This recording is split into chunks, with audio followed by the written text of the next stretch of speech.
اشاعت القراءت YouTube channel کو subscribe کریں اور بیل آئیکن کے بٹن کو کلک کر لیں۔ السلام علیکم ورحمۃ اللہ وبرکاتہ۔ بسم اللہ الرحمن الرحیم۔ تجوید کی آن لائن کلاس کا یہ سلسلہ چل رہا ہے اور آج کی کلاس اصول التجوید حصہ دوم کی ہے۔ اصول التجوید حصہ دوم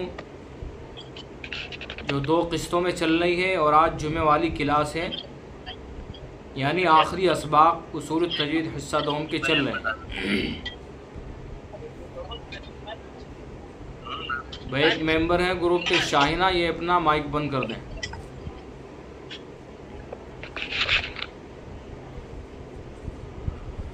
اصول التجوید حصہ دوم کی یہ کلاس ہے اور اس میں جو بیان چل رہا ہے ادغام کا بیان چل رہا ہے۔ ادغام کا بیان بہت تفصیل سے چل رہا ہے اور کافی حد تک ادغام کا بیان مکمل ہو چکا ہے۔ بات چل رہی تھی ادغام کے اسباب، ادغام کے شرائط، ادغام کا فائدہ، ادغام کے موانع۔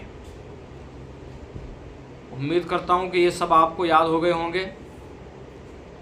ادغام کے اسباب 3 تھے: تماثل، تجانس، تقارب۔ یہ ادغام کے اسباب ہیں۔ ادغام مثلین میں ادغام کا سبب کیا ہے؟ تماثل، یعنی ایک حرف کا مکرر ہونا۔ اور ادغام متجانسین میں ادغام کا سبب تجانس، یعنی ایک حرف کے 2 مخرج ہونا، ایک مخرج کے 2 حرفوں کا جمع ہونا۔ اور تیسرا ہے تقارب۔ ادغام متقاربین میں ادغام کا سبب کیا ہے؟ تقارب، یعنی 2 حرف مخرج کے اعتبار سے یا صفات کے اعتبار سے قریب قریب ہوں۔ مخرج ایک تو نہ ہو لیکن مخرج یا صفت کے اعتبار سے قریب قریب ہوں، تو یہ ادغام کا تیسرا سبب تقارب ہوا۔ اس کے بعد ادغام کے شرائط بیان کیے گئے۔ ادغام کی 3 شرطیں بتائی گئیں۔ پہلی شرط تھی کہ مدغم کا ساکن ہونا، مدغم ساکن ہو، اور دوسری شرط تھی مدغم فی کا متحرک ہونا۔ یہ شرطیں ہیں، یعنی اگر کہیں سبب بھی پایا جا رہا ہے لیکن یہ شرط نہیں پائی جا رہی ہے تو پھر وہاں ادغام نہیں ہوگا۔ پہلی شرط کیا ہے؟ مدغم ساکن ہو۔ اگر مدغم متحرک ہے تو پھر ادغام نہیں ہوگا۔ مدغم ساکن ہو اور مدغم فی متحرک ہو۔ اور تیسری شرط تھی کہ روایت سے ثابت ہو۔ ٹھیک ہے، تو یہ ادغام کی شرطیں تھیں۔ اور ادغام کا فائدہ آپ نے پڑھا کہ ادغام کا جو فائدہ ہے وہ فائدہ ہے کہ زبان پر لفظ کا ہلکا ہونا، پڑھتے وقت زبان اس کو ہلکا محسوس کرے، تو ہلکا کرنے کے لیے ادغام کیا جاتا ہے۔ لہذا کہیں اگر سبب بھی پایا جا رہا ہے اور شرائط بھی پائی جا رہی ہے لیکن زبان ادغام کرنے سے بجائے ہلکا کے اور بھاری ہو رہی ہے تو پھر ادغام چھوڑ دیا جاتا ہے، چونکہ جو فائدہ ہے، فائدہ ہی جب فوت ہو گیا ہے تو پھر ادغام کا فائدہ بھی کچھ نہیں۔ اس کے بعد ادغام کے موانع کہ کہاں ادغام نہیں ہوگا۔ بعض اوقات ایسا ہے کہ اسباب بھی پائے گئے، شرائط بھی پائی گئی، لیکن اس کے کچھ موانع ہیں، ان موانع کی وجہ سے ادغام نہیں ہوتا ہے۔ تو ادغام کے 2 موانع تھے: مثلین 2 کلمے میں ہو اور مدغم حرف مدہ ہو، تو وہاں ادغام نہیں ہوتا۔ اسی طرح سے متجانسین اور متقاربین میں مدغم حرف حلقی ہو۔ متجانسین اور متقاربین میں مدغم حرف حلقی ہوگا تو وہاں بھی ادغام نہیں ہوگا۔ یہ بیان تفصیل سے آپ پڑھ چکے ہیں۔ ٹھیک ہے، اس کے بعد بیان شروع ہوتا ہے لام تعریف کا۔ یہ بھی اس کے اندر بھی ادغام ہے، ادغام اور اظہار۔ تو لام تعریف کا بیان شروع ہوتا ہے، لام تعریف کا بیان آج پڑھ لیتے ہیں، ٹھیک ہے؟ اور اس کے لیے کتاب میں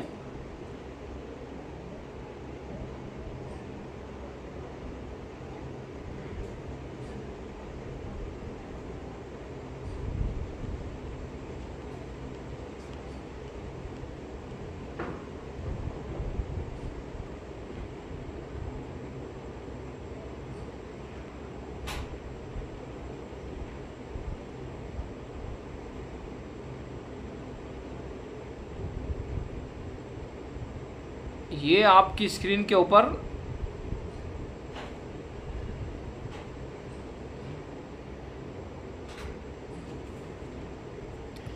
لام تعریف کا بیان،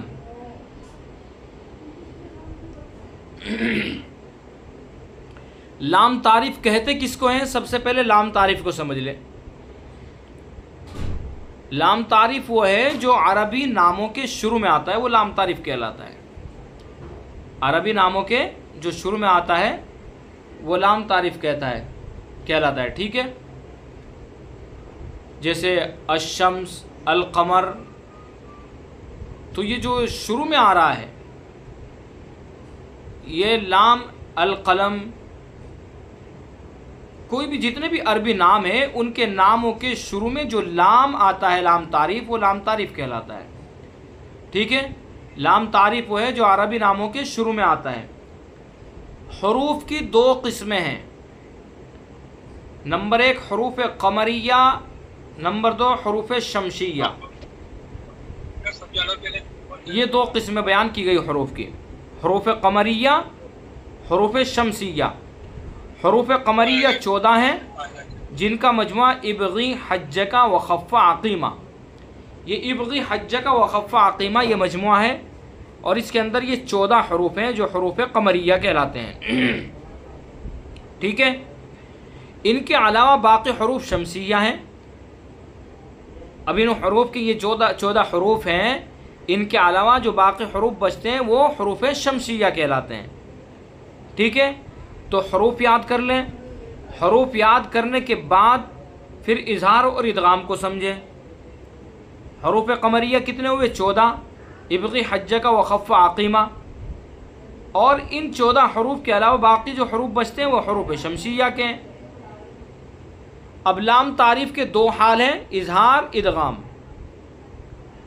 آپ نے پڑھے بھی ہوں گے شاید یہ کہیں قاعدہ وغیرہ میں، لیکن یہاں ان کو سمجھایا جا رہا ہے تفصیل سے۔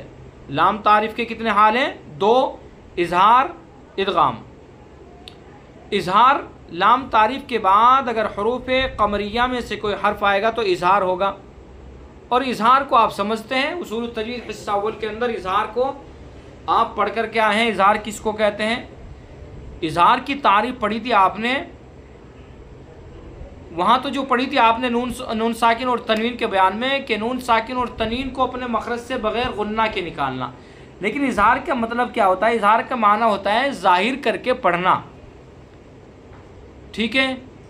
ظاہر کر کے پڑھنا، ظاہر کرنا، یہ اظہار کا مطلب ہوتا ہے۔ تو لام تعریف کے بعد اگر حروف قمریہ میں سے کوئی حرف آئے گا تو اظہار ہوگا، جیسے الآن، البخل، الغرور، یہ مثالیں دی گئی ہیں 3 یہاں پر، اور ان مثالوں سے آپ پورے قرآن پاک میں اس قاعدے کو سمجھ سکتے ہیں۔ الآن، الآن میں لام تعریف ہے، ٹھیک ہے؟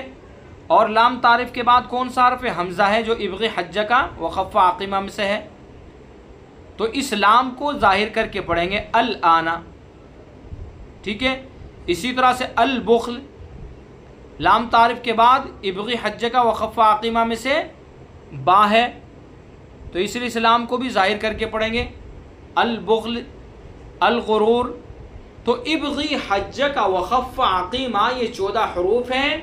لام تعریف کے بعد ان 14 حروف میں سے کوئی بھی حرف آئے گا تو اظہار قمری ہوگا، اظہار قمریہ، اظہار قمری، ٹھیک ہے؟ اظہار آپ نون ساکن اور تنوین کے بیان میں پڑھ کے آئے ہیں، اظہار حلقی، اور میم ساکن کے بیان میں آپ پڑھ کے آئے ہیں اظہار شفوی، اور یہ لام تعریف کا جو اظہار ہے یہ اظہار قمری ہے، اظہار قمریہ. بات سمجھ میں آ گئی؟ تو لام تعریف کے بعد ابغی حجہ کا وخف عقیمہ میں سے کوئی حرف آئے گا تو اظہار قمریہ ہوگا. ٹھیک ہے.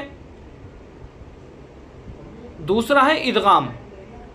لام تعریف کے بعد اگر حروف شمسیہ میں سے کوئی حرف آئے گا تو کیا ہوگا؟ ادغام ہوگا. ابغی حجہ کا وخف عقیمہ، ان کے علاوہ جو باقی حروف بچتے ہیں وہ حروف شمسیہ ہیں. حروف شمسیہ میں ادغام ہوگا. اور ادغام کا معنی، ادغام کی تعریف آپ پڑھ کر آئے ہیں شروع میں ہی. اصول التجوید حصہ اول کے اندر بھی آپ نے پڑھی ہے کہ ایک حرف کو دوسرے حرف میں ملا کر مشدد پڑھنا. ٹھیک ہے. تو یہاں لام تعریف کا ادغام کرنا حروف شمسیہ میں. ٹھیک ہے. کس طرح سے؟ جیسے والتینی. اب دیکھیں والتینی میں لام تعریف ہے نا، اب اس کو والتینی نہیں پڑھیں گے، لام تعریف کا تا میں ادغام کریں گے، چونکہ یہ حروف شمسیہ میں سے ابغی حجہ کا وخف عقیمہ کے علاوہ تا ہے، تو لہذا اس کے اندر کیا پڑھیں گے؟ ادغام کریں گے. والتینی، والتینی نہیں پڑھیں گے اب اس کو. والشمسی، یہاں بھی لام تعریف کے بعد حروف شمسیہ میں سے شین ہے تو اس لیے یہاں بھی ادغام کریں گے. والشمسی، والشمسی نہیں پڑھیں گے. ٹھیک ہے. تو عربی کے اندر، عربی ناموں کے اندر جو لام تعریف ہے جہاں بھی حروف شمسیہ ہوگا وہاں ادغام شمسی کریں گے. ٹھیک ہے. والضحى، والضحى نہیں پڑھیں گے اس کو. ٹھیک ہے. والضحى، والشمس، والتین، والزیتون. ٹھیک ہے. اور جہاں حروف قمریہ ہوگا وہاں اظہار کریں گے، یعنی لام تعریف کو ظاہر کر کے پڑھیں گے. جیسے اوپر مثال دی گئی ہے والقمر، الآن، والفجر، والعصر، یہ سب ہیں. والفجر، والعصر. ٹھیک ہے. تو یہ سب، اب دیکھیں والفجر میں لام تعریف ہے اور لام تعریف کے بعد ابغی حجہ کا وخف عقیمہ میں سے فا ہے. والفجر، والعصر لام تعریف ہے، لام تعریف کے بعد ابغی حجہ کا وخف عقیمہ میں سے عین ہے، تو اسے کیا کریں گے؟ اظہار کر کے پڑھیں گے. بات سمجھ میں آ گئی؟ اور اگر حروف قمریہ میں سے کوئی حرف آتا ہے تو پھر وہاں ادغام شمسی ہوتا ہے، یعنی ادغام کر کے پڑھیں گے، پھر ظاہر کر کے نہیں پڑھیں گے. جیسے مثال دے دی والتین والشمس. اس کے علاوہ قرآن پاک کے اندر بہت ساری مثالیں اس طرح کی.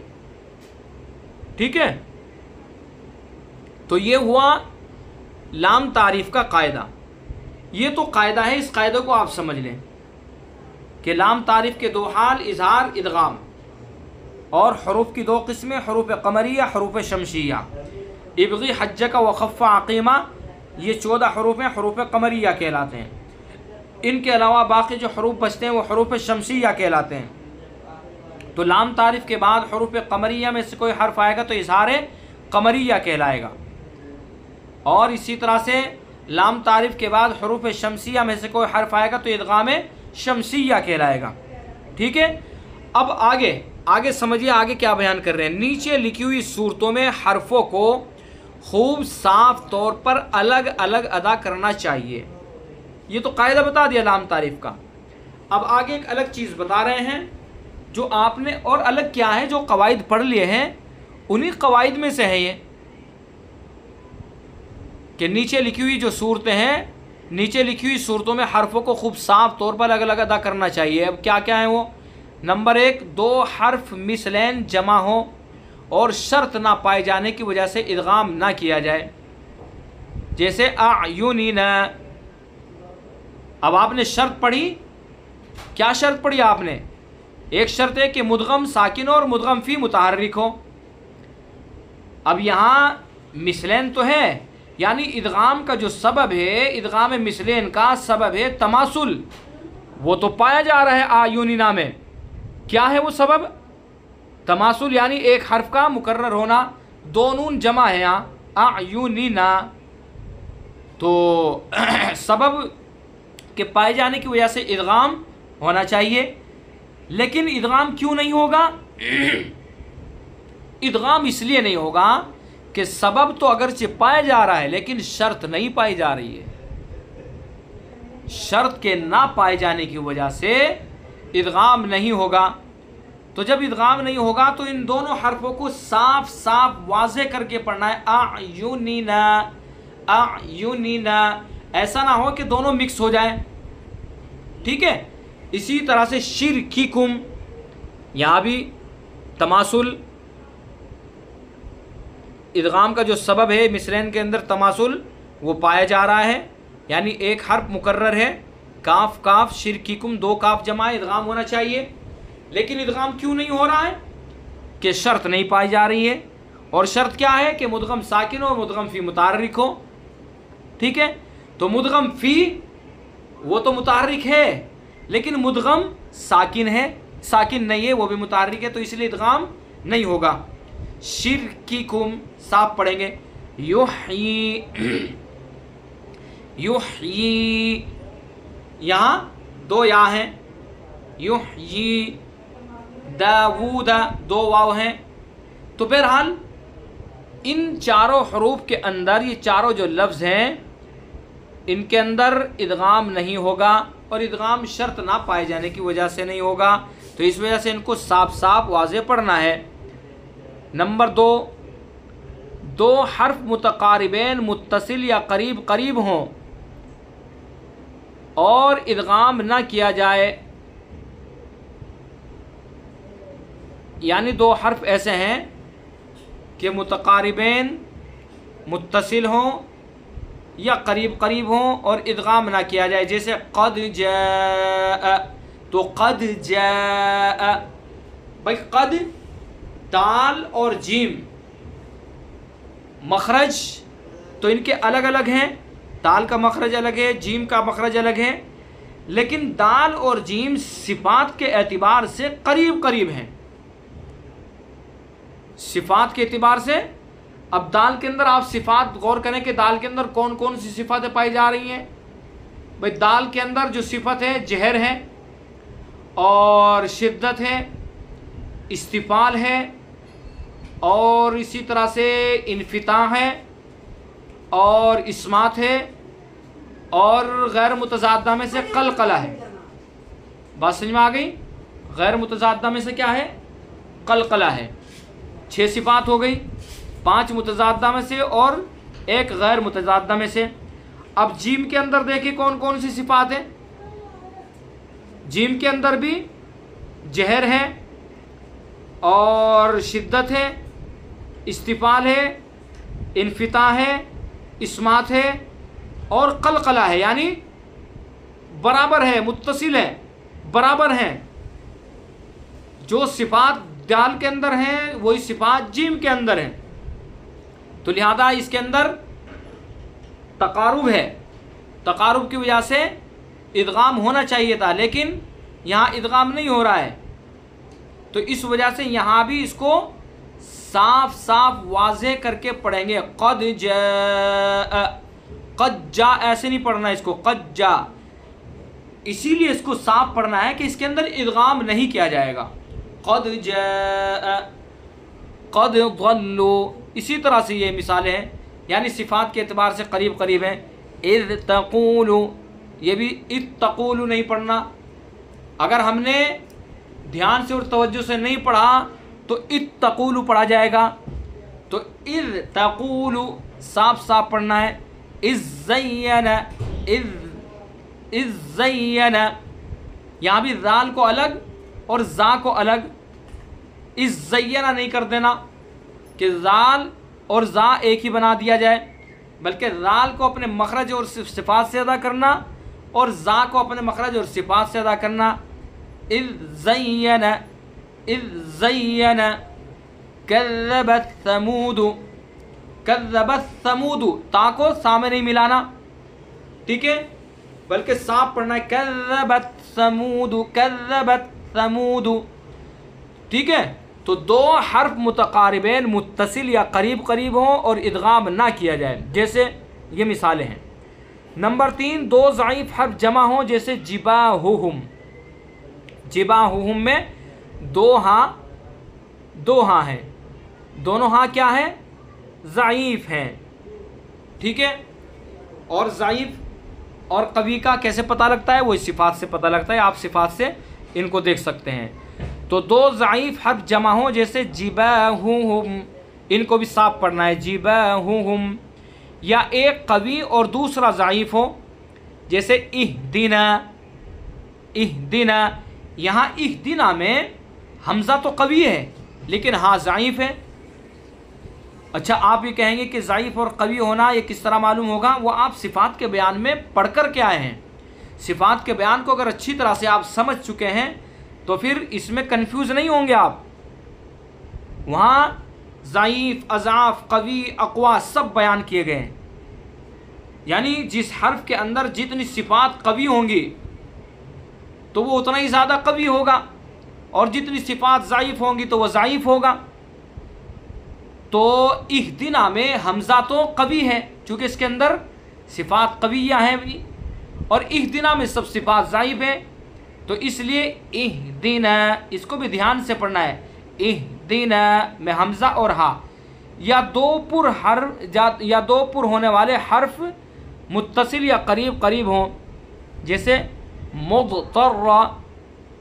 اب مضطرہ میں ضاد یہ بھی کیا ہے؟ پر حرف ہے، اور طا یہ بھی پر حرف ہے، اور اس کو آسانی سے آپ سمجھ سکتے ہیں کہ ضاد بھی حروف مستعلیہ میں سے ہے، طا بھی حروف مستعلیہ میں سے، ٹھیک ہے۔ اس لیے اس کو سمجھنے میں کوئی دقت نہیں ہوگی۔ تو اس لیے اس کو بھی دھیان سے، مضطرہ یعنی یہ وہ الفاظ ہیں کہ جن کے اندر غلطیاں کی جاتی ہیں اور دھیان اور توجہ نہیں دی جاتی ہے، تو اس وجہ سے ان کے اندر غلطیاں ہو جاتی ہیں۔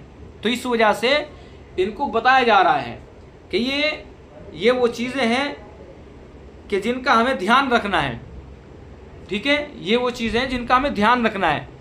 مضطرہ میں ضاد اور طا، اور صلصال میں دو صاد ہیں،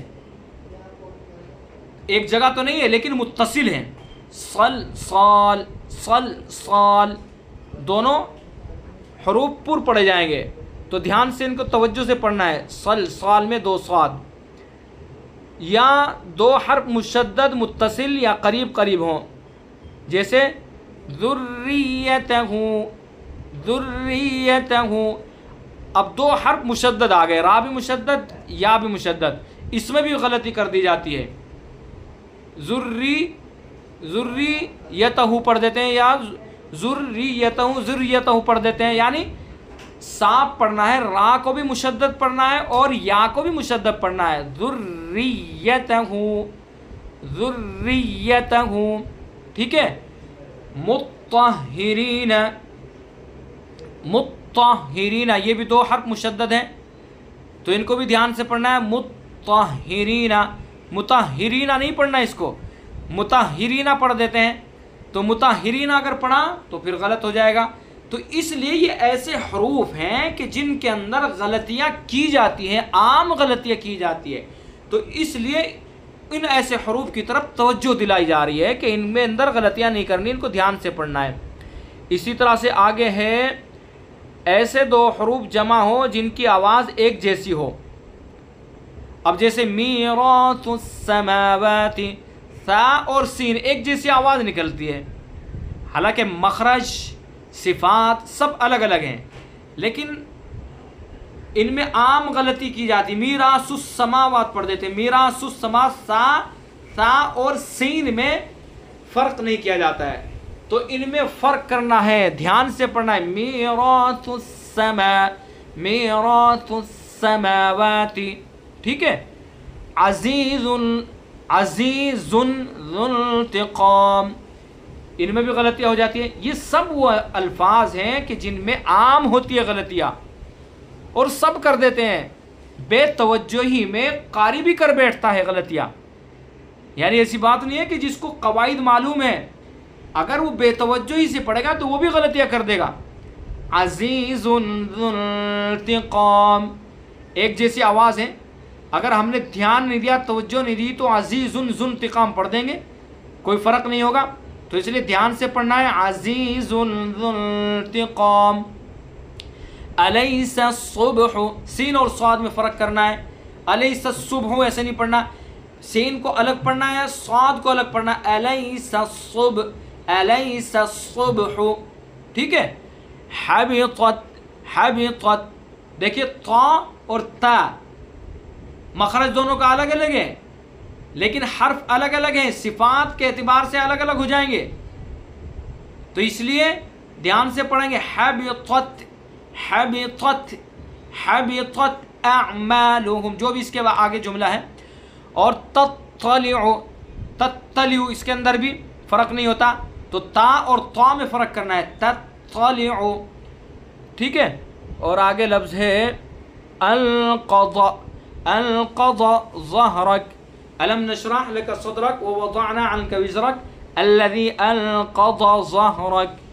ضاد کو انقضا ظهرك پڑھ دیتے ہیں، اس کو انقضا ظهرك، یعنی ضاد اور ضا میں کوئی فرق نہیں. تو اس کو بھی توجہ سے پڑھنا ہے، دھیان سے پڑھنا ہے. القضا ظهرك. ٹھیک ہے. اسی طرح سے اذ الظالمون، ذال اور ضا میں فرق کرنا ہے. خلق کل، قاف اور کا میں فرق کرنا ہے. اور لک قصورا، کاف اور قاف میں فرق کرنا ہے.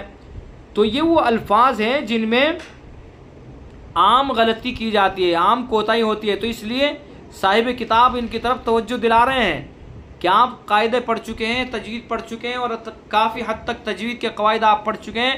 تو اس لیے اب تک جو غلطیاں ہوئی اب وہ غلطیاں نہ ہوں. ان کو طریقے سے پڑھنا ہے، واضح صاف پڑھنا ہے. فائدہ بھی پڑھ لیتے ہیں اور پھر کلاس ختم کر لیتے ہیں. فائدہ: یاسین والقرآن الحکیم. اور نون والقلم میں بطریق شاطبیہ صرف اظہار ہے، اور بطریق جزری اظہار اور ادغام دونوں جائز ہیں، اور دونوں صورتوں میں مد ہوگا. فرق اتنا ہوگا کہ اظہار کی صورت میں مد لازم حرفی مخفف ہوگا، اور ادغام کی صورت میں مد لازم حرفی مثقل ہوگا. دیکھیں آپ نے شروع میں پڑھا کہ امام عاصم کے دو طریق مشہور ہیں، شاطبیہ اور جزریہ. ٹھیک ہے. تو یہاں یہ بات بتائی گئی ہے کہ یاسین والقرآن الحکیم، یاسین والقرآن الحکیم میں بطریق شاطبیہ کیا ہے؟ اظہار ہوگا. یعنی نون جو آ رہا ہے یاسین میں، نون اس میں اظہار کریں گے. یاسین والقرآن الحکیم، نون والقلم. ٹھیک ہے. اور بطریق جزری اس میں کیا کریں گے؟ ادغام کریں گے. کس طرح سے ادغام کس طرح ہوگا؟ یاسین والقرآن الحکیم، نون والقلم. ٹھیک ہے. دونوں صورتوں میں مد ہوگا. فرق کیا ہوا کہ اظہار کی صورت میں مد لازم حرف مخفف ہوگا جو آپ پڑھ چکے ہیں، اور اظہار کی صورت اس کی ادغام کی صورت میں مد لازم حرف مثقل ہوگا چونکہ تشدید آ جائے گی. ٹھیک ہے. تو دیکھیے یہ وہ چیزیں ہیں جو نئی نئی سامنے آ رہی ہیں. تو یہ ہے آج کی کلاس، اس کو سمجھ لیجئے گا، اور اس میں جو کچھ سمجھ میں نہ آیا ہو تو اس کو پوچھ لیجئے گا. ٹھیک ہے. تو کلاس آج کی یہیں پر ختم کرتے ہیں، اور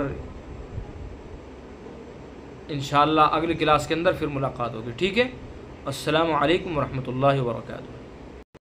اشاعت القراءت یوٹیوب چینل کو سبسکرائب کریں اور بیل آئیکن کے بٹن کو کلک کر لیں.